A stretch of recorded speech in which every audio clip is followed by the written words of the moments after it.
গল্প জঙ্গলের ভয়ঙ্কর রাত। একটা মেঘাচ্ছন্ন সন্ধ্যায় রাহুল আর নীলার মাথায় এলো একটু অ্যাডভেঞ্চারের ভাবনা। দুজন মিলে ঠিক করল গ্রামের পাশের জঙ্গলে যাবে। ওরা জানত সন্ধ্যার পর জঙ্গলে যাওয়া মানা। তবু নিষেধ ভাঙার মজায় উত্তেজিত হয়ে রাহুল আর নীলা টর্চ আর মোবাইল নিয়ে রওনা দিল। জঙ্গলে ঢুকতেই চারপাশ নিস্তব্ধ হয়ে গেল।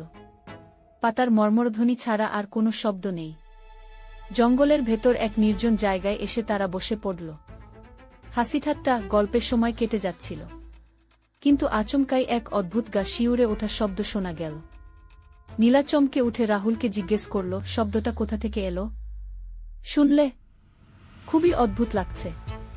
রাহুল ভয় লুকিয়ে বলল, কিছু নয়, হয়তো শেয়াল হবে। তবে শব্দটা একবারে থেমে গেল না। এবার শব্দটা আরও কাছে আসতে লাগল, যেন কেউ তাদের চারপাশে ঘুরে বেড়াচ্ছে। নীলা রাহুলের হাত চেপে ধরল। তাদের মনে হলো কেউ বা কিছু ওদের দেখছে। হঠাৎ ঝোপের ভেতর থেকে একটা সাদা ছায়ামূর্তি বেরিয়ে এলো।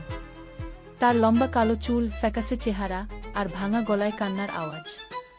রাহুল আর নীলা হতভম্ব হয়ে তাকিয়ে থাকল। কিছু বলার আগেই ছায়াটা ধীরে ধীরে তাদের দিকে এগিয়ে এলো। রাহুল চিৎকার করে বলল, নীলা দৌড়াও। দুজনে পাগলের মতো দৌড়াতে লাগল, কিন্তু সেই ছায়ামূর্তি তাদের পেছনে ছুটে আসছিল।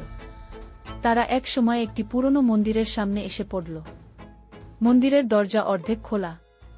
ভেতরে ঢুকে দরজা বন্ধ করতেই শব্দটা থেমে গেল। তারা শ্বাস নিতে নিতে বুঝতে পারল, ভেতরে থাকা দেবীমূর্তির সামনে ছায়ামূর্তি ঢুকতে পারছে না। তাদের বাঁচিয়েছে সেই মন্দির। সেদিন রাতভর তারা ওই মন্দিরে কাটিয়েছিল। সকালে গ্রামে ফিরে এসে তারা শপথ করল, আর কখনো জঙ্গলে যাবে না।